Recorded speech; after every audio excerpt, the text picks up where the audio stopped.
California.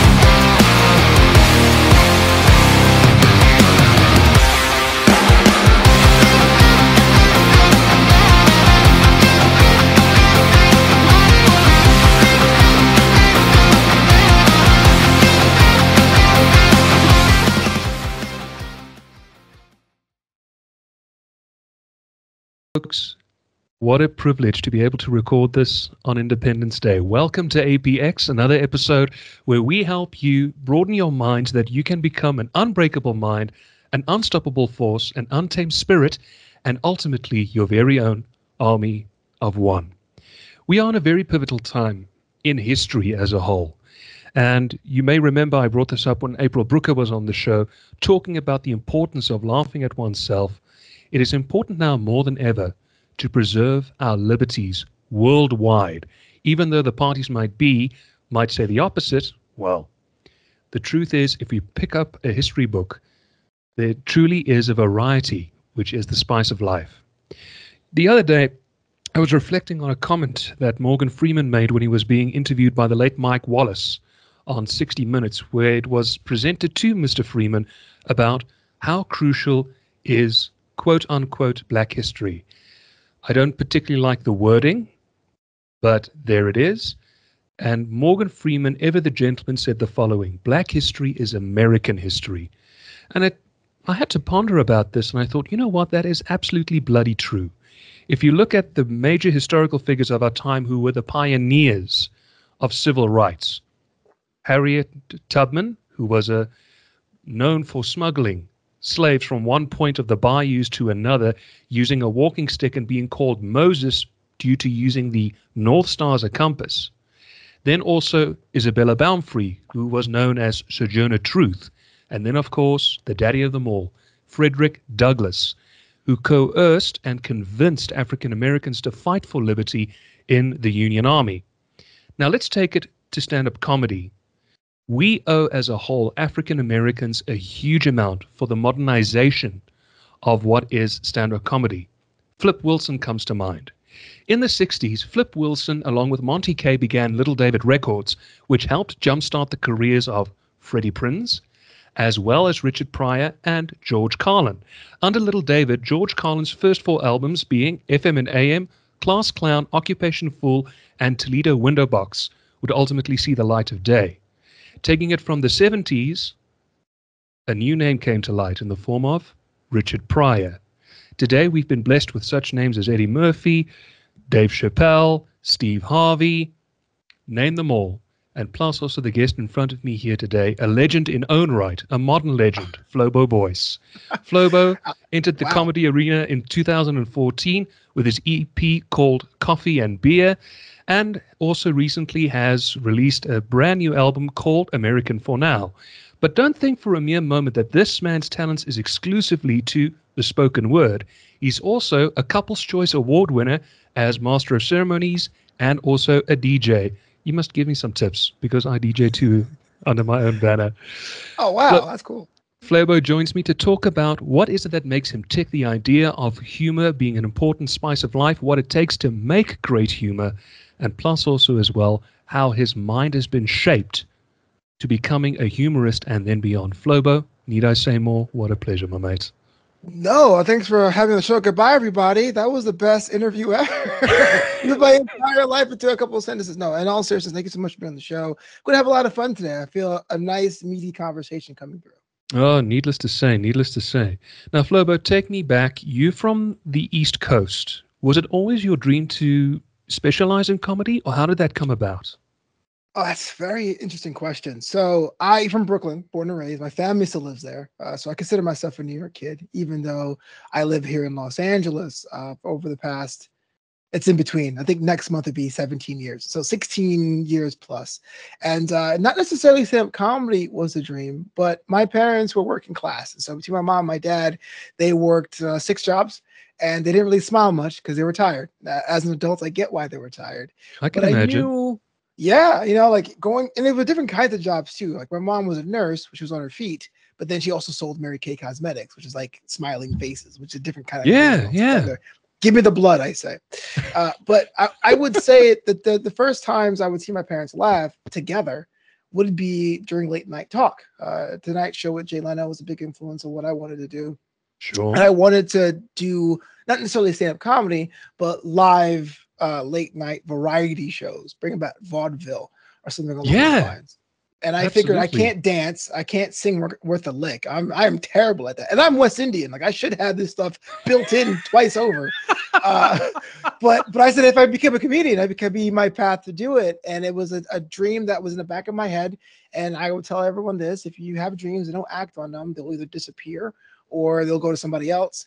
I had a near-death experience, and when I thought I was going to die, I said, if I survive the night, if I can try comedy, I will, because that was my wake-up call that I could die any point in time. I was 29 at the time.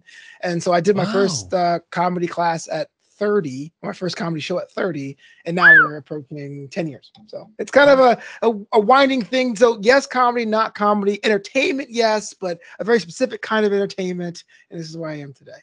Well, you know what? I have to relate with you as well, because I also had a near-death experience. I had cancer. And I said, you know what? If I survive this, I'm going to make the best of my life the rest of my life. Or I'm going to take the rest of my life and make it the best of my life. And it sounds like you did exactly the same. If I may ask, who trained you in humor?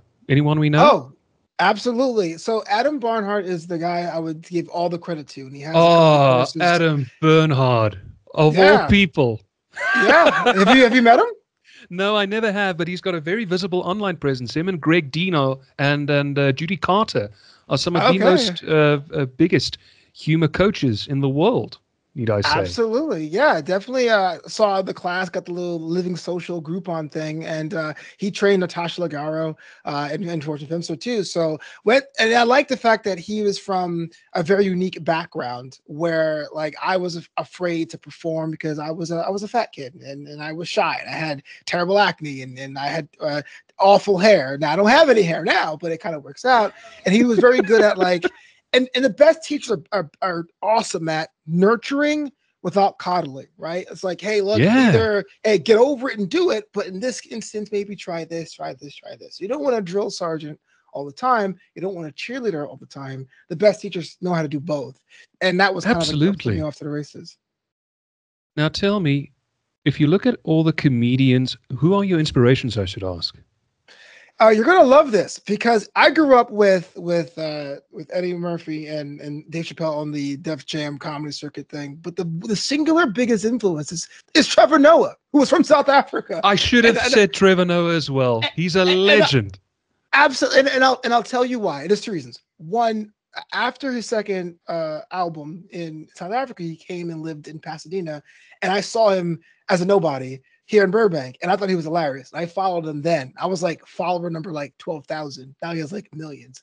But my favorite comedy album of all time is Trevor Noah's Crazy Normal. Now Dave Walker is good too, but Crazy Normal is my favorite because again, I've never been to South Africa. I've worked with vendors before, but I thought it was so interesting that he was able to take a whole entire culture and break it down to a place where I thought was understandable. And I was able to pull jokes. Oh, I know who Shabir Sheikh is. I know who Jacob Zuma is. I know who the Scorpions are. And that to me is a level of genius because your job is to make things that are maybe unattainable accessible. Relatable. I'm looking up the ETV guy to see if he really sounded like that. He does. So I still listen to the Crazy Normal album, I think yearly, just because of how influential it was for me. You know what? I'm not going to deny you. Trevor is a pioneer in stand-up comedy from a South African point of view because he, like Bill Maher, he skewers everyone above board, but he does it in such a way that he gets away with it. And that in itself is a sharp indicator of a keen intellect and that he was blessed with that satirical ability because he goes through everyone. Now, need I say, if you look at other comedians locally here in South Africa, they are one-dimensional. And they set themselves up for failure because they think to themselves that if we overstep the line into the border of controversy, that's going to give us an audience.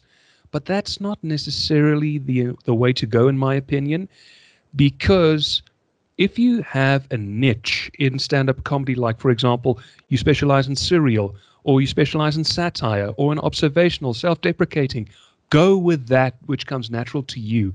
Don't be a poser. So what I'm trying to illustrate in the South African entertainment arena, there's always this, shall I say, gear or this lingering that you need to be controversial, and you don't need to be. And the person who pioneered that was Trevor. And what surprised me, look, it was media news countrywide that he had been tapped to replace Jon Stewart, who was doing The Daily Show at the time. We had started to get Comedy Central had just come to South Africa in 2008, I think. And a couple of years later, he got the job to replace John.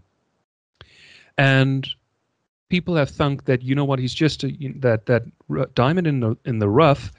But instead, local talent should actually look at what Trevor is doing, see how he broadens his mind in such a way, because he's so literate and so smart, that people should actually think to themselves locally that, my goodness, we have actually been punching way below our weight.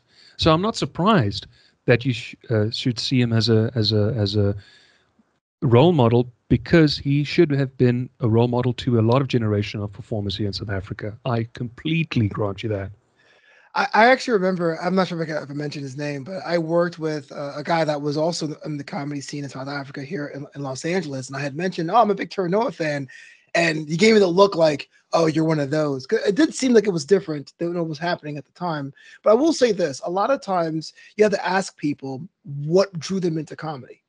For me, I always wanted to be an entertainer. I always wanted to have the shiny floor show. I want to say, hey, look, you worked hard with your terrible boss for an hour. I'll take all your worries away. So my approach to comedy has been on that level. How could I make you laugh? At least think about it.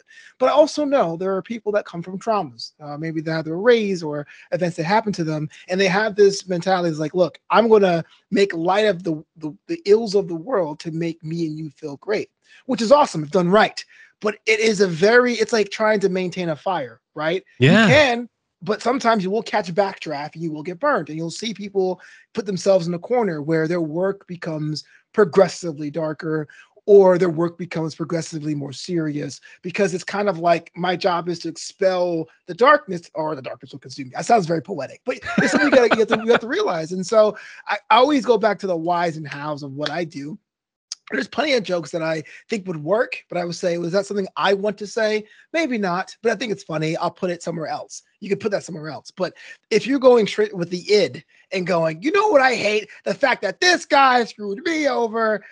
It takes about a good 5 years until people go, all right, man, like, get a massage, brother. Like, are you okay? So you would say that your style of comedy is more observational than anything else? Yeah, I like patterns. I like the fact that we are hypocritical, and it's okay. I know, especially, I'm not sure how it is in South Africa, but in my parents' country, Barbados, and even here in the United States, we don't think of politics anymore as a bunch of beliefs or morals or codes. We treat them like sports teams. So even if, like, your side is wrong, you're not going to say that because you don't want your team to look bad. So you go, well, what about what's happening over there? You know? Can I say, is the Pope Catholic? Because it's exactly the same here. It's everyone is going for this one person. If he or she fucks up, or excuse my French, if they mess up, then they are the target. But then in the interim, in the blood sport, another person and their malfeasance are sorted out, and then all of a sudden, like a pack of hyenas, they move from the one target to the next, and it becomes this dangerous little ping pong game, which becomes this brush fire, and it's terrible. Absolutely. My stars. I like parties in that we can say, generally, we're this side. I'm generally left and generally right and generally center, but we have to think of things per issue and what works for us and what's good for the better good. Exactly. And that's going away. Exactly. Agree to disagree. That is what liberty was founded on. That's what the Constitution was constructed from. Absolutely. And here's where humor is concerned. I said this to April and in the last episode, that with joke making, remember, not everyone is going to come away unscathed. Everyone gets made fun of. And George Carlin said this himself in his show called What Am I Doing in New Jersey? If you don't like something, a piece of content that you see on television or something that you hear on radio, there are two knobs. One switches off, the other one switches the station. It's called freedom of choice, and that is what freedom has been founded upon. And yes, I do agree there are... Look, on both sides of the sphere, I don't agree with both sides on one cast and concrete rule. There should be a middle ground for everyone, right? But at the end of the day, you can't unnecessarily just cancel someone because they say something wholesale which doesn't sit well with you. In other words, if you are denying the truth, well, then you're living in a pipe dream. So it has always been that murky middle ground that I've personally have been striving for. Like yourself, I've been in the entertainment field for more than 10 years. And this, like yourself as well, is my weapon. And the funny thing of it all is all I've ever strived to try and do is to give people a base to express themselves and to be who they are as a nation under God, as has been prescribed. But the funny thing is, here in South Africa, the censorship laws and political correctness just took over completely wholesale. And here's the funny thing, I wasn't even nailed by socialists. I was nailed by right-wingers because the Ma and Pa Kettle radio stations that I used to work for were owned by right-wingers. And then I would say just one thing out of key, and all of a sudden, off I go.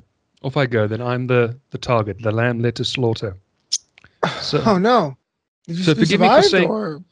Well, at the end of the day, I just said to myself, I'm not buying this. You remember that movie Network by Sidney Lumet? I'm not sick. I was like that in film school. I was like Howard Beale, who kicked that door in and like, I'm not taking this anymore. And that's more or less my thought process. And the funny thing is, where the higher-ups targeted me, everyone else was like, you know what? You've given me a kernel of something that I should question myself. Now, bear in mind, there are things in life that shouldn't be questioned. One of them is being God. I believe in God. I have a Hebrew heritage. I believe in Jesus. And I believe that God is the begin all, end all. That shouldn't be questioned, period. But stupid mistakes made by people, that should be questioned and should be made fun of because life becomes too heavy. You agree? It does. But I got to jump in here just a little bit because I know I've done a lot of these shows and they ask me, man, as a comedian, how do you handle the censorship thing? Is people just get too sensitive nowadays? And there is that. I think college comedians have it the worst because colleges have to have things codified, right? So sometimes you get booked at a college or university, right? And it'll tell you what you can and can't talk about. But I feel that the true satirists and people who are into humor, it's your job to dance on wherever you think the line is. And if it's too far, they'll pull you back. We have a periodical, I'm a fucking old man. We have a thing like The Onion. They do satirical news. And sometimes it's like tame, like, okay, yeah, whatever. A guy has 8 balloons for breakfast or whatever. But sometimes they really push the barriers and they go, whoa, Onion, what are you doing? Outrage has always been there. It's always been cyclical. Book burning is not a new thing. Canceling people is not a new thing. The Count of Monte Cristo wasn't because he was a bad dude. You know what I mean? He was wrongfully in prison. You know what I mean? But like at the same time, the difference now is that you can mobilize. And I say that I may disagree with something, but there used to be a time if I was the only person who disagreed with it in town, either I would become the crazy crackpot or I would fall in line. Now I have a third option. I can go to social media and be like, hey, do you guys agree with me? And I can find people worldwide who do, and then go, oh, I don't have to challenge my opinion. Everyone agrees with me. I think that's the difference. But outrage has always been a part of it. You don't become a boxer if you don't want to get hit in the face. When you have the microphone, if you're a microphone, you have to understand that your words have value. And so there are going to be some times you go, no, what I meant to say was this. If you're unilaterally removed because of that, then something you can do. That was going to happen eventually because your personality is not going to change on a whim week in and week out. So, it's kind of a whole thing. what you have said. Many moons ago, I had the privilege of being tutored by a guy by the name of Brendan Ballantyne, who was who also helped Trevor in his career when Trevor was on radio. Um, there was a gentleman involved who Brendan worked with by the name of Ian Grace, who was a consultant out of the UK, who said, if you ever get backlash from someone, but you know in your heart that you weren't an instigator, then you should cheer. So, in other words, if someone comes at you with the knife, but you have not been malicious whatsoever, then you should jump for joy. Because the reason being is they might come at you today, but tomorrow they'll still be listening. Isn't that just so finite? You know, I was a fond of what was his name? Patrice O'Neill. Do you remember Patrice O'Neill? Yeah. With that trademark laugh of his? Oh, man. The stuff that would come out of his mouth was so inhumane. But afterwards, you begin to think to yourself, you know what? The stuff that he says does happen. It does happen. So one can almost say that that backlash is a sort of a deflection because you're denying the truth. But when you look in the mirror afterwards, then you realize, you know what? I have something that I should change. And what was great as well, Steve Harvey did this brilliantly. Steve Harvey did this so brilliantly. And it's not surprising that he has become such a successful TV host because he took that persona of telling the truth and adapted it into a game show persona. Because he also does, what's his name, Family Feud. He also does here in a season. Yeah, and it adapts very well with local audiences. I wanted to ask you, let's talk about the mechanics of jokes. Now, I'm going to say something which I never had the courage to say on the show before, but I'm planning on entering the humor field. Wow. Like a surgeon? No, I'm kidding. Congratulations, man. That's awesome. As a funny bone specialist. Yeah, I'll bill you later. No, congratulations. And I want to read some stuff here to you, and I want your honest opinion. Oh no. No, okay. I really want your honest opinion. This is about corruption as a topic. Punishable by fine means legal for a price. The motto of every South African traffic cop, especially between Christmas and New Year's. Sorry, not sorry. Punishable by fine means legal for a price. Police can be bought at any price. After all, they only get paid peanuts by the state. Solid. All right, let's try another one. I feel like you should flip those over, by the way. Start with the peanuts and then... Because I'm going, actual peanuts? And then, yeah, of course, I'll totally bribe somebody with peanuts. It's definitely a barometer. Let's talk about age here. It's definitely a barometer by the grunts and the groans of people which recur through episodes of pain and pleasure. When you're young, oh, God, yes. Old, oh, God, not again. That's a good one. So I'm getting there.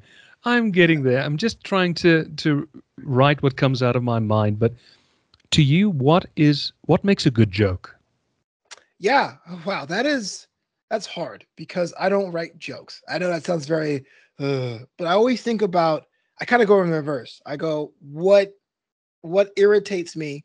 What makes me laugh? What makes me cry? What makes me upset? And I think about why and work backwards that way. So a lot of times I go to a party and someone's like, oh, you do the comedy thing, do me a joke. And I'm like, I don't really have any so the bear says, I don't really have jokes like that. But the idea is that you want to be able to convey something that irritates you or makes you laugh or something you notice is out of place, but we accept it as a society and present it to the audience and go, you think it's okay? So when you talk about corruption, I go, yeah, you're right. So you tell me I could just pay somebody off and it's now legal. That's like the purge. And it's every day in South Africa. Sign me up, man. And that's what I would laugh at. But I really can't tell you set up punchline. There are books for that. Books will tell you all the mechanics you need. Books will tell you how to make things funny. I recommend Writing for Late Night Television is one of my favorites, and the Comedy Bible. And it's out of print, but Red Fox has a book called The Encyclopedia of Black Humor, which I also recommend. Oh, yes. But for you as a person who's new, tell me why I should give a damn about what you think. Tell me why in a minute or less, why I should stop, put my drink down, stop talking to my date, stop trying to talk to the waitress over there and listen to you tell me why things are messed up. I'm going to remember that when I write material again. Why should I tell you in a full minute why you should pay attention to me about what it is that I have to say? What irritates me? What makes me laugh? You've really given me food for thought there. You've really given me food for thought. Because let's face it, I know that what I write might not always appeal to everybody, especially being new. I expect the crickets. I expect it. But if I don't do that, you mentioned it yourself, then don't do it. If I'm not going to be hit, then I'm not going to do it. But I'm expecting to get hit. I'm expecting to fall on my face. I'm expecting to land on my nose, because that's how you learn. That is what I love. But here's the thing. I have a need to do it. I need to get this out, like a demon that needs to be excised. I've always had this ability to just talk, and something comes out of my mouth, and people will start smiling. People will start laughing. And yes, I know I read you some of my stuff, and I read it bluntly. But that is what you call testing. And I love that. Because ultimately, now I can take that material, refine it, and make it more natural to me. Even if I were to put it like in a TikTok video, I'll put it out, and if people don't like it, then I'll say, oh dear. Not because of the fact that I'm not funny. It's a fact of how can I improve it? Put it back for later, like what you mentioned, and get better and better and better and better. There's no such thing as failure. First action in learning. Now, talking about in learning, were you always involved in music, or was it also an addition that came on later? Wow, that's a hard question to answer, because like my cousins were hip hop DJs in the 90s. So I never performed, but I remembered plenty of Saturdays carrying crates into CD clubs that probably wouldn't allow children in now. Now I think about it, how did I get inside those? Anyway, I would help my cousins do that and set them out the crates and get the meals and stuff. So I was always tangent, but I never tried it because I was afraid, because I saw them fail. You know, you have a party and you play the wrong record. Back then in New York, it was like they'll bang the walls and go, boo, get them out of here. And then you were done for the night. And sometimes you didn't get paid if you got kicked out early enough, you know? And so I didn't really dabble with that. What got me into music now as a DJ was kind of a mix of happenstance and just luck. I had a day job. I was working in marketing. There was a wedding DJ company that was looking for MCs. So they had guys that could play the music, but they didn't have anyone to do the announcements. And I had done professional wrestling ring announcing at the time. I said, okay, I'm gonna learn and just be the MC. And I took MC classes with them. And then on my second gig, the DJ, because he's an artiste, didn't show up. Oh, jeez. For whatever reason. And I don't know if you ever seen the show 24, but it felt like that. Yeah, I'm like calling all my bosses, telling me like connecting the wires to the DJ. I never learned it. I was like, I don't have to do that. I'm an MC. Yeah. The bride's like, where's DJ Smith? I'm like, I don't know who he is. And I'm like asking people how to connect in real time. It did. A lot of sweat was shed that day. So I survived it. I survived it. They tipped me. I feel like I robbed them. I'm like, dude, you should not give me money. But I was broke, so I took it. And I told them, I was like, look, you got to teach me something, because if this happens again, then you got to be whatever. And I guess I took to that. I did the whole circuit and started DJing for weddings. And then in 2017, I was let go from my job on Thanksgiving Day. I decided just to start my own company, and I just been so DJing is my main job. Even though it's nights and weekends, it's my day job. I DJ weddings and events, and I do the please welcome Mr. and Mrs. Smith. I do the MC stuff, and then I do shows in between and podcasting in between to make it work. But it definitely was an accident. I was afraid. I was afraid of the music because I saw failure first. I didn't see people having a good time going, wow, I saw the boo. Get out of here, DJ. I was like, oh, I ain't doing that ever in my life, you know. But if you don't do that, you would have never known. Right. Here, let me add something here for the audience. Listen to what this man is saying. There's no cast and concrete plan for success. No matter if you are specializing in what he and I are doing in the spoken word or in the performance arena as a whole, there's no cast and concrete way. But there's a big finite. If you don't try, you'll never know. Here's another thing which I think Flobo may have mentioned as well in this course of this conversation, but if it wasn't said expressly or it wasn't mentioned at all, then let me be the one to mention it. If you have your heart set on something, you've tried it and you don't succeed, and you don't feel you have the energy to try again, maybe in that learning process there might be something else that has attracted your attention, which you have a natural aptitude for. Like with me, I never expected to have my radio career come to an end. In fact, I was more than happy being behind the microphone, talking Tish from start to finish for 3 hours on the end and trying to make a shift a show. But if I didn't end up in the predicament that I did to do a show like this, I wouldn't be able to have a conversation with Flobo, who has a greater name recognition than I, teaching me about humor. You, sir, are way more famous. I don't know what you're talking about. Not a chance. I haven't even been on TV yet. I've worked as a TV producer, but I've never had a show. I've never had a recurring acting gig. None of it. You, my friend, have worked with Marc Maron of all people. I was not on a radio program and have fans tune in weekly. It's like, you're that guy from that one thing years ago. So I have all the respect for you, man. Well, all I got was death threats. So if that got me a modicum of fame, then I'll take it. I'll take it. Tune in next week and you'll see my head in a guillotine. You'll even hear the blade fall. Sayonara, that's sucker. That's fame, baby. Would you say now, if you look from where you had begun in 2014, let's backtrack a bit, sorry, but what gave you that confidence to stand up on that stage and start telling jokes? Yeah, I'll tell you. So the near-death experience I had. So I used to weigh a lot. I'm not sure what the kilos is, but I used to weigh about 27 stone or 375 pounds. And I lost the weight. Yeah, I was a biggin. I'll give you old pictures if you want those. And I lost the weight naturally. So I did the running and I ate Subway sandwiches and I did everything they told me to do on TV. And I had a bunch of skin removed. Now this is an elective procedure.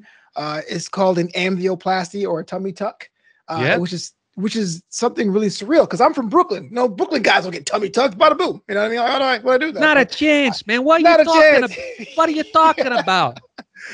I love when people do the New York accent. It's hilarious. Because it's like, yeah, half of us talk like that. The white guys do.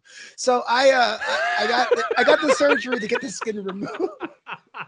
It's true. Bada boom. I got the surgery to get the skin removed. I got 7 pounds of skin removed. And I didn't have traditional sutures. Usually a suture is like a bit like a needle and thread kind of a deal. Yeah. I had the space age glue where they put the skin together and they glue it shut. It works when it works, but when it doesn't, it doesn't. So about 3 days later, my suture had reopened, and I had a 4-inch long, 2-inch wide gash on my right side, and I was sitting on my couch, and I was bleeding out like everywhere. Like I was bleeding out everywhere. Kidding. I couldn't get the compress on. My mom was frantic. She came over to watch me. She frantically called my plastic surgeon, and my plastic surgeon goes, "Yeah, sorry, can't help you." And you're like, "What do you mean you can't help me?" He's like, "Well, that site is no longer sterile. My job here is done. If you're bleeding, go to the emergency room." And my mom was like, "If I move you, you will die." And so I'm on the couch. And it's funny because I remember seeing, I think, Up in the Air with George Clooney on the TV. You're sitting there going like, wow, I'm dying to George Clooney. And if anyone's ever had a near-death experience, it's a weird thing, right? Like, no, save me. The guy from ER, no. But if anyone's almost ever been close to dying, you freak out. You freak out until you don't. You're like, oh my God. You know what? It's fine. And I had a bunch of small regrets. Yeah, I wish I had more money. I wish I had more girlfriends. I wish I had more dates. But the two biggest regrets I ever had, for some reason, in my brain was you never tried stand-up comedy. You're 29 at the time. And you never rode a motorcycle. And you said you would. And I said, well, Lord, if there is one at the time, if there is one, if I survive the night, I got to try this. And so since I had ab surgery, I couldn't lay face down. I couldn't lay on my back because my side was open. So I basically went to sleep on one cheek. Oh, one cheek propped me up for 9 hours, but when I woke up, the wound had congealed into a solid mass, and we basically used wet compresses to walk the skin back together. And then 6 months later, I took my first comedy class because I promised myself on the deathbed, like literally my deathbed, death couch. That's the rock bed for you. We on death couch. That couch. If I survive, exactly. If I survive the night, you got to try. And so I did the class. I did a 6-week class. I did my first ever set, which if you want, I could link it to you. It's pretty bad, but the adoration I got, I knew instantly that it wasn't going to be that easy again, but I need to do it again. And that became the journey. I love it. So instead of saying, you know what? Okay, I bombed. Cheers. Goodbye. I was like, I'm going to get ready for another round. Come on. Let's get this. I'll tell you the story. So I crushed my first time. My friends showed up. So your friends are an easy audience. So they'll share whatever. This was the Sunday, and this is the first time I ever bombed. So this is like exclusive. So Sunday I killed. That was awesome. The Monday, unfortunately, the day after, we had lost Robin Williams. Robin Williams had taken his own life in comedy. This is very important to the story. So by Wednesday, though, I was still buzzing from Sunday, and I go, you know what? I gotta get on stage again because I'm just that. I'm hilarious. And so I go to a comedy club, Flappers Comedy in Burbank. This is where also I met Trevor Noah for the first time. Right. And I'm doing an 11 o'clock mic. And Burbank is a town that is in the LA area, but it's technically a suburb.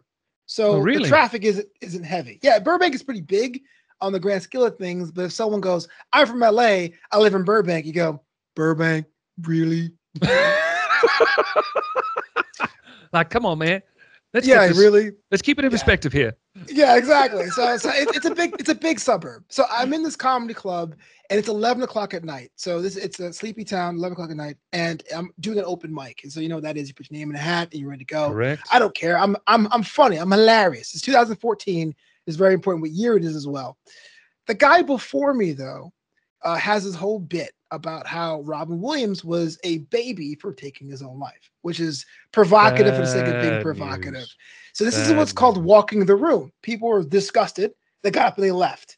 And we're not in a high traffic area, so there's no one else to replace that crowd. It's 11 o'clock in this sleepy town.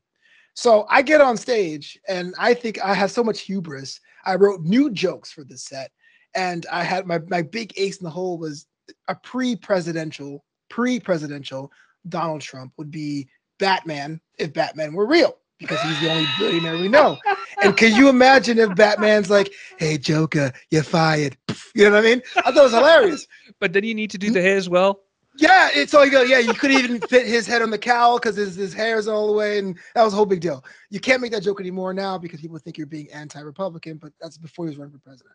So I tell this joke to 4 people because everyone else had walked away because of the guy before him with the Robin Williams joke. And I go, wow.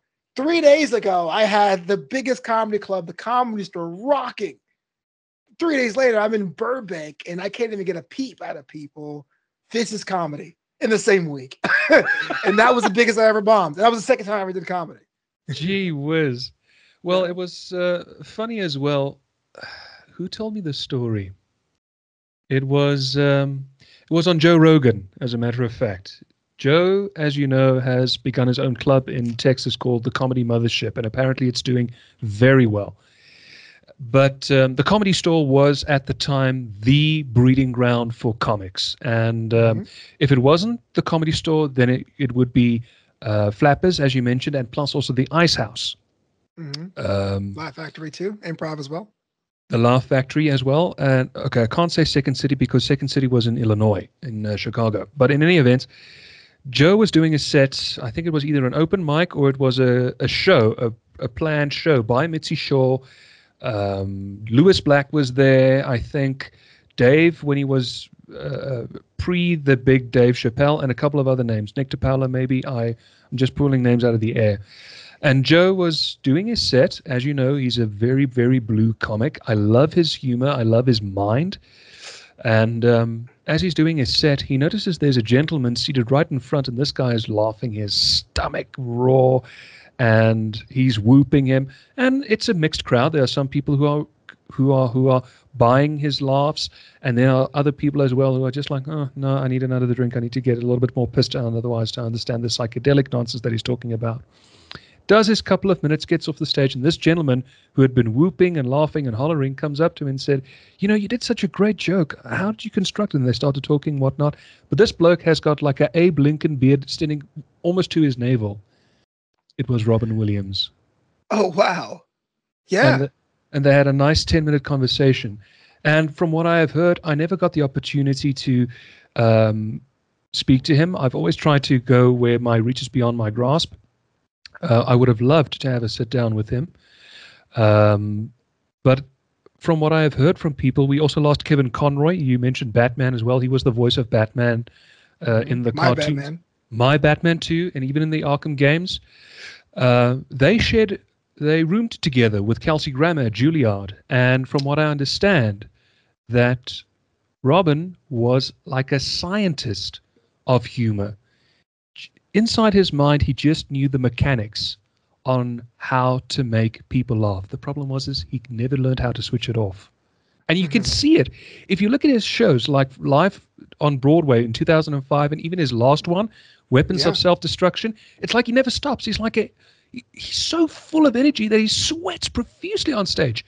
But he's never incoherent, never goes completely like off the rails, jumping off of the stage. None of it. It's these coherent, free association jokes, but at the speed of a typewriter. I'm surprised nobody thunk that there may have been mental health illnesses involved there as well. It's now only recently after his passing that it's become a topic worth talking about. But previously then it was just a fact of, oh, he's just talented. No one actually thought maybe there might have been something lying underneath the surface. Yeah, I think there is a bit of surface learning for all of us. Not to do a false equivalency, but I do think if Robin Williams existed now, if he's in his prime now, we would sit there and break this down. Maybe think pieces about the delivery and structure and all that, and then we will have a psychologist on YouTube who's trying to get clicks, break down the mental, all that stuff would be there for better or worse. But back then it was just so different. When I was in high school, I did a school play, which I hated. I wasn't a musical kind of kid, but I was a senior, and I was a girl I really, really liked, and she was. And so I joined up. And it was a Disney theme, and they made me the genie from Aladdin. And I had to sit and watch the first and third, because everyone knows Dan Castellaneta was in the second one. Correct. Homer Simpson. And Homer Simpson. And I had to, I didn't have to, but I was my first time doing method because I wasn't an actor. But if I was going to be the genie of Aladdin to impress this girl, which is the best motivator ever, I'm going to watch these tapes. So I always felt like a little bit of a kinship there, and I get it, because I had to, when I was done, even when I had like 6 lines, when I was done being the genie, the come down at 17 was huge. It was exhausting, like, I'm sure. You exhausted, but then we're like a depression, like, oh, no one's laughing at me. No one's clapping at me. No one's saying I'm anything. And it was dark. And then the next night, you had to ramp yourself up to do it again. And I did my 6 shows and I was done because it was like too much to be that. Would you still do acting today, or are you more happy being on stage and playing songs and telling jokes? It's tough, because if I had it my way, I would love to be myself. I love to host. I love to do the variety stuff. But I have acted before, and I feel bad because I usually go to these things for the cash. And I'm saddled with people who are like, oh, it's my dream to be an actor. I've been doing this for 20 years. And you're like, I just have a big head and I fit the hat size they wanted. It's so random. I did a commercial for Major League Baseball last year. It was for an app they don't have anymore. And I applied because they said they wanted 35-year-old comedians who love baseball. And I loved it.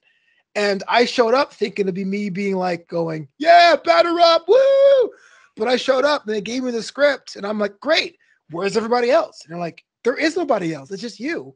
And then 6 months later, my face is on ESPN. And I go, holy, like, ah! You know? And so my actor friends were like, good for you, Flobo, getting a national commercial. Must have been great. I'm like, I had no idea. You know? So I'll take whatever opportunity gets me, but I always feel comedy first. Here in LA, there are a bunch of actor/comedians. And when I know when someone says actor first, that tells me they do comedy until they get the next gig. Or I'd rather the opposite. Sure. But what I wanted to ask is, you mentioned variety. Do you see yourself maybe on something like Second City or even Saturday Night Live? That is something I think about the most. In Mexico, there's a show called Sábado Gigante. In the UK, there's a show called Saturday's Takeaway. Something along those lines, where it's like a recurring game with fan interaction and kind of the game show mixed with the comedy, mixed with the sketches. That would be. Did you say 8 Cats do Countdown? What was the one from the UK? Yes, I did. Actually, when I was in Scotland and I just didn't want to go outside one night, I watched almost everything on BBC Alpha. Those guys are legends, man. I think the American version wasn't that great. If you guys know, it's called Best Time Ever with Neil Patrick Harris. That was the American version of Takeaway. Wasn't that great? But that's what a good effort. You can see some of it on YouTube. And let's face it, Neil is versatile. I love Neil Patrick Harris.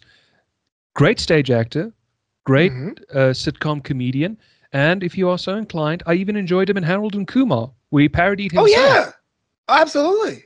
Yeah. Harold and Kumar and Undercover Brother were amazing. I forgot he wasn't an Undercover Brother. I remember Chris Kattan. Chris Kattan, but wasn't he not Lance? I gotta go look that up. If I'm wrong, I'm going to stand corrected. I'm also drawing a big fat blank. But when you mentioned Undercover Brother, wasn't it Pootie Tang? I think it was Pootie Tang that Neil was in. Because that was also... No, there was the white intern. Yes, okay. Yes, the white intern Lance was an Undercover Brother. Okay. Chris Kattan was the henchman or the bad guy. And he played it over the top. Let's be honest. He literally handed the laughs to Eddie Griffin there. Yes, he totally did.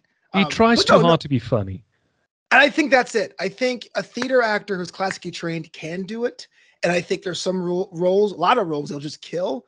But what makes Takeaway or Gigante work is that there's a bit of an everyman aspect that Neil doesn't have. He's just, when you're classically trained, it's hard to put that on. So you want someone who's like your best friend or your mate that gets on to have a show. It has that little bit of camaraderie for something like that. And that's what I wanted to do. Also called cronyism, bearing in mind. But you know who is classically trained but who can do comedy brilliantly is David Alan Grier. Oh yeah. Chocolate News. Man. But I think there's a similarity between you and him in both that you've got rubber faces. So just an arch of an eyebrow or a lilt in your speech, you'll have people like on the floor. That's the first time I've ever heard you call it rubber face, but I mean that in a compliment way. Thanks. No, I mean it as a compliment. I mean it as a compliment.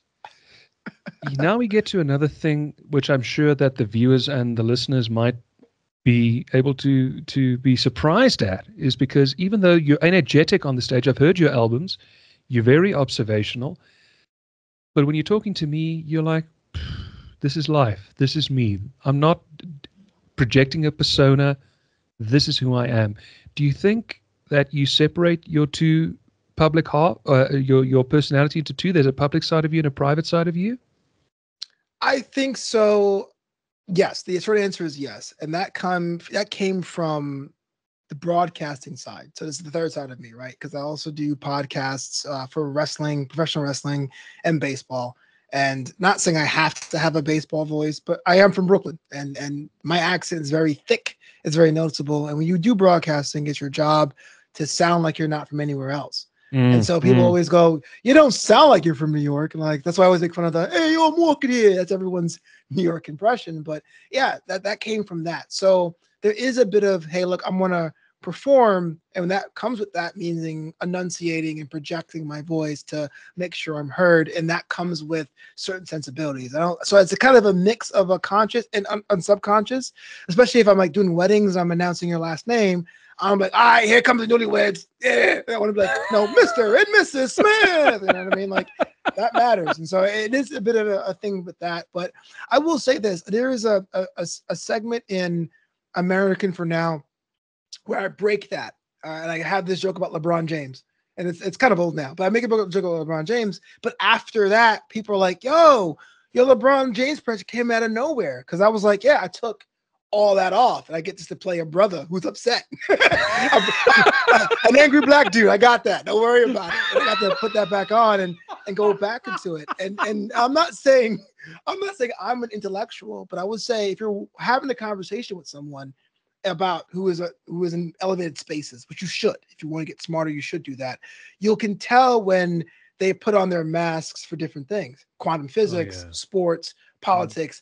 The one guy in the corner was like, so anyway, I don't know. And they're the same all the time. They're not really challenged a lot, and they're not in many different areas or spheres of influence. So I try to do that.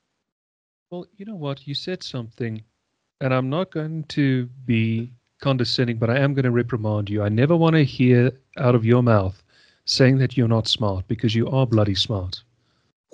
Okay. Well, thank you. I mean that. But I'm also a firm believer what Neil deGrasse Tyson says is that if you think you're the smartest guy in the room, it's time to change rooms.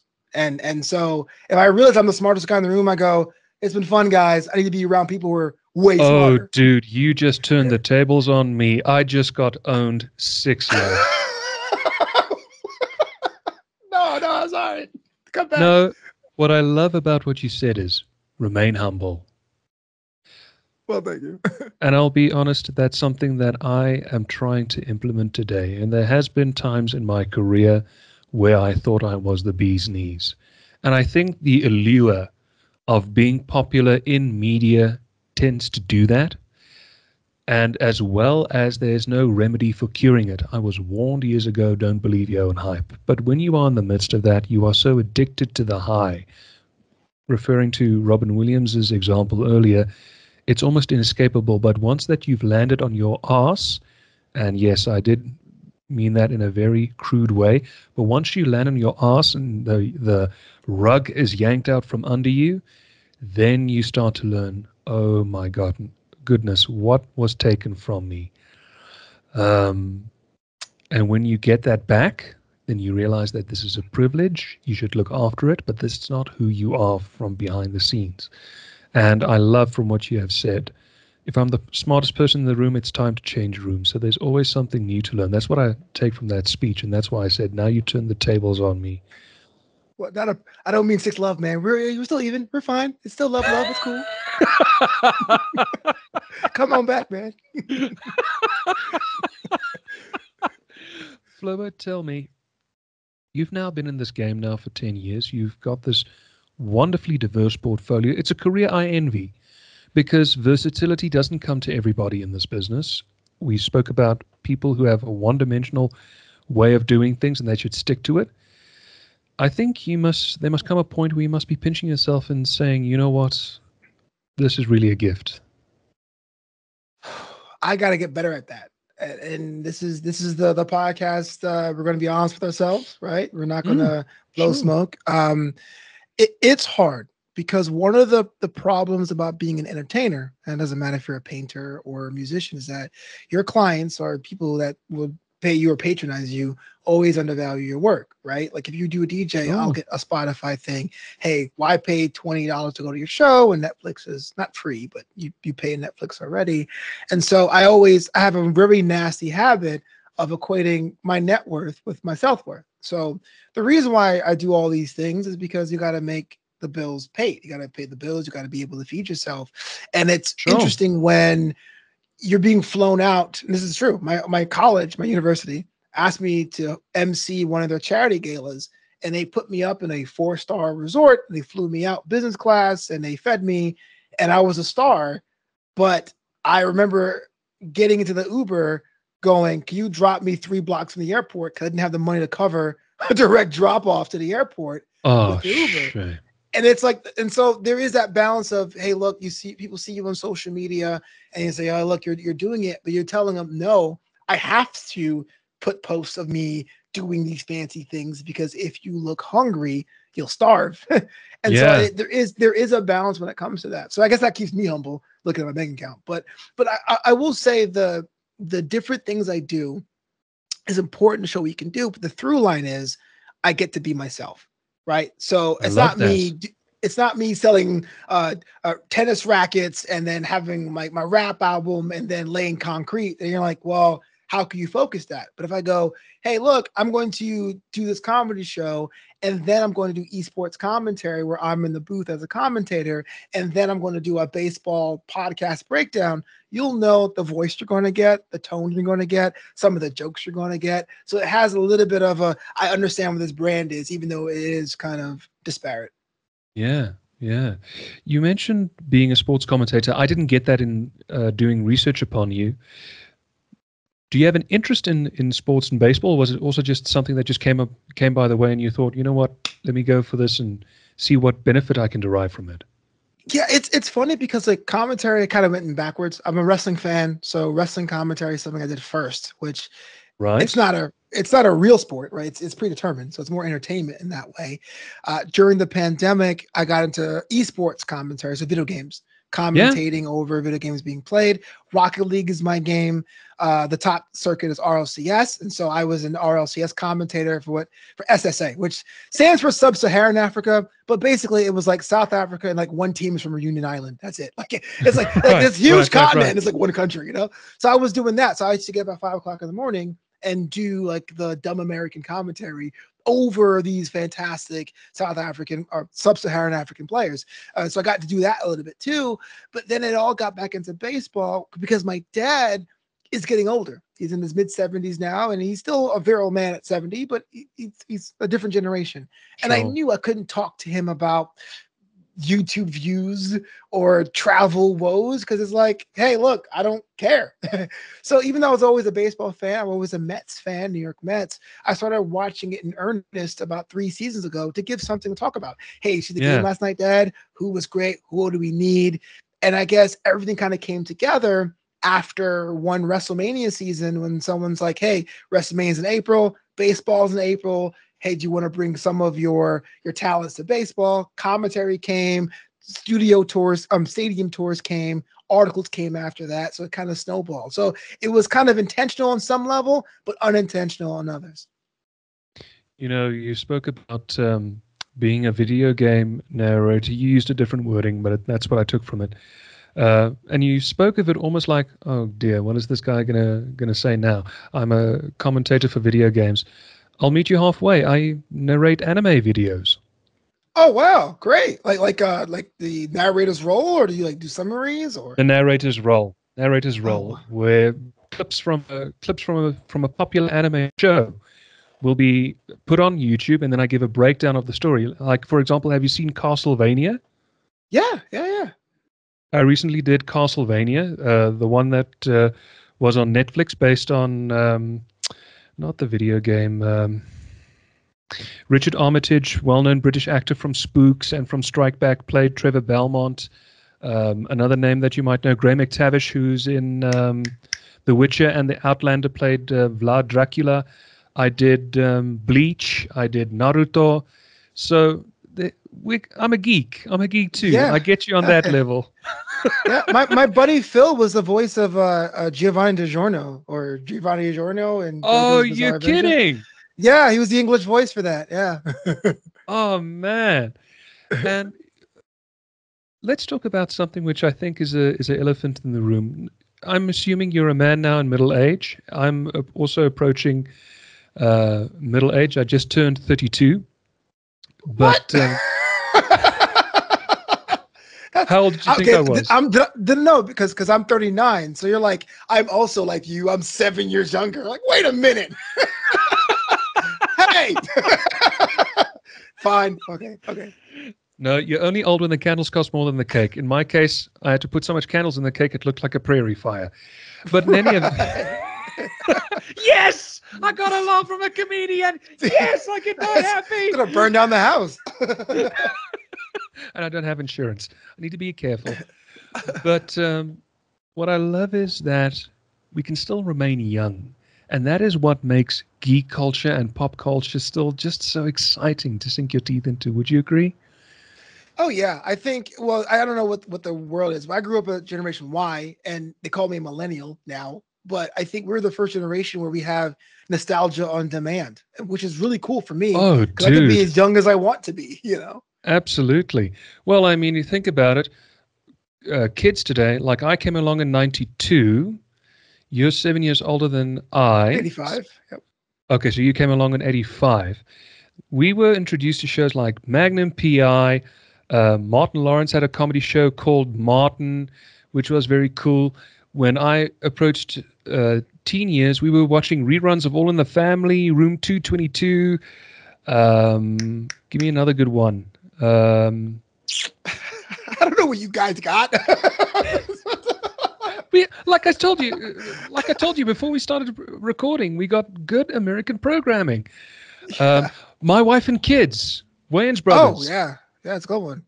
So I can't think that today's kids might understand the fun of what was in comparison to what today is, because today's content, I struggle to find the heart of it all. Yeah, it's interesting because there's a lot of theories as to what that was. So the multicam with the laugh track and stuff, to me, it's like a nice hot bowl of soup on a cold day, right? It's warm. You can put it on. It feels like there's a friend in the room. And I think what happened was American audiences has changed in the mid aughts. It was kind of like, Mhm. hey, look, I don't want shows laughing at me. There's exceptions like CBS's comedies, like Big Bang Theory or Two and a Half Men, but everyone else coming on with single cam, and it was like cool and savvy to have like the movie cinematic sitcoms. But to me, the writing changed. Whereas it was more character based before, where it was like, oh man, how is Joey Tribbiani going to get out of having 2 dates in the same night? It became more of like joke based. Like someone would slip on a banana peel and we'll go, Yeah. that was awkward, or well, that happened, and that's what she said, and that was kind of the trend. And there's a part of me that kind of gets mad and go, you guys don't know what it is. But I will say it's kind of refreshing because if that's what the bar for comedy is now, that opens up way more stuff for me to come in and be different. So I think that was a Sure. challenge. I never thought about that because you're right. Today's comedy shows, like I was watching a rerun of Two Broke Girls, which was created by Whitney Cummings, and it's majority blue joke one-liners with occasional Mhm. side gags. And as you say, if you look at a show like Friends, in the yesteryear, it was all character-based comedy. Like you had Joe Tribbiani, the womanizer, you had Ross, the eternal loser. It was either him or Matthew Perry. Shame we lost Matthew Perry. Yeah. Who It's were like Ross the Chandler. who was both like the eternal losers, and then you had the bimbo, which is Rachel, and you had Monica as well, who was like the perfect imperfect, because everything that she touches, even though it comes from an honest place, it goes completely up in smoke, even her love life. So everything was Oh yeah. And boy did it ever. No. no, it did. Look, if you're dating Tom Selleck, then you've got to Right. start asking questions. Not my dream. Not my dream boat. Not at all. Not at all. I would have rather said, you know what? No, I'm going to shut up. Pamela Anderson. But in any event, but as you quite rightly say, it's now more a fact of we're relying on the punchline more than what we do on the premise. And that's cool, which creates an opportunity, but at what point does it get saturated? Because I feel like it hit like the peak at Big Bang Theory, because it was both Two and a Half Men and what's its face? Two and a Half Men were both created by Chuck Lorre. Mm-hmm. So where at a point is it going to reach a tether until something new comes along? I don't know. That's a rhetorical question. It's a pendulum. I think we're going to have all these single cameras and this joke based stuff, and then we're going to have that next expression of comedy, what always tends to be counter, right? Comedy is always like there's always thing that's considered funny, and then the counterculture comes, and the counterculture becomes a culture. So I would say if you are like what do you call Gen Alpha now, like 15, 16, it's going to be your time to go back to those giant family sitcoms, the Disney sitcoms again, all those things. You reckon? Mm-hmm. It's always been that way. Comedy moves forward, yes, but it moves forward with a pendulum that goes back and forth as it moves forward. Mm. Do you think maybe we might see a second coming, like another George Carlin, another Richard Pryor, maybe? You've got me curious. I think so. I know Chappelle is in his 50s now, or he's approaching 50. Really? But Yeah, he's pretty old. He's like he was born in the 60s. No Like way. He does work looks out though. young.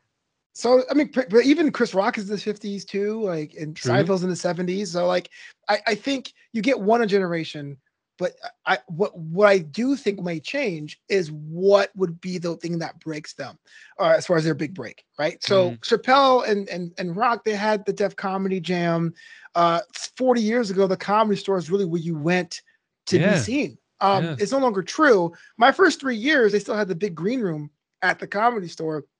So even if I wasn't working, I would go and be like, I'm a comedian, and hang out and just like be a fly on the wall. I wasn't famous enough to say anything and have conversations with people, but you can sit there and like Spider-Man and take notes.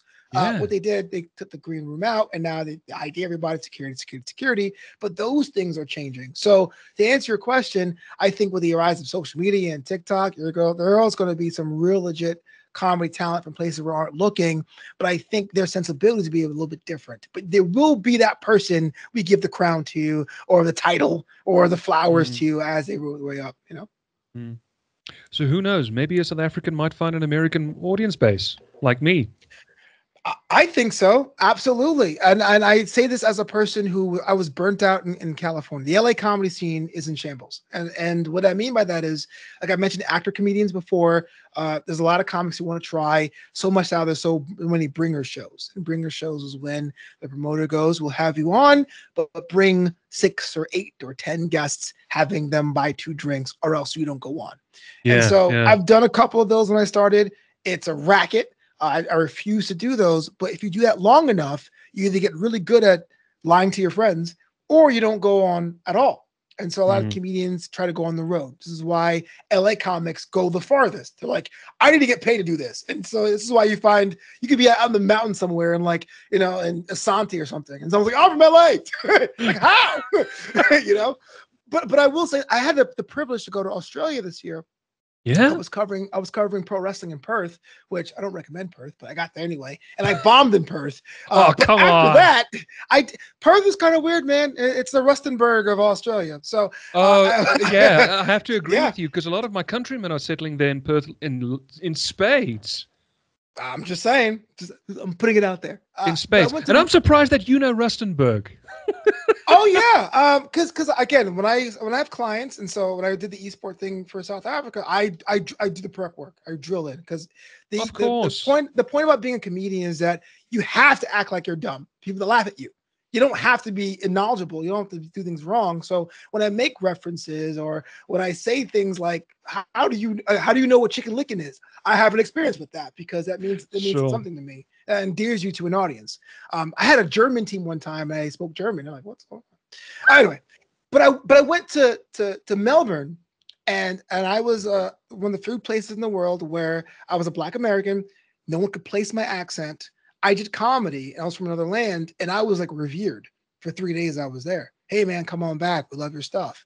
I did a couple of Jetstar jokes. They loved it. And that matters, especially when you're in LA, where there's so many of you, you're not even respected to get paid to work, whereas you're being invited to come back halfway across the world. And that to me blows my mind. And so it beats you down in LA with the whole bringer show stuff. But I also understand the need to have a global footprint, because LA won't pay your bills, but maybe Melbourne, Perth won't pay your bills either, but maybe Melbourne will.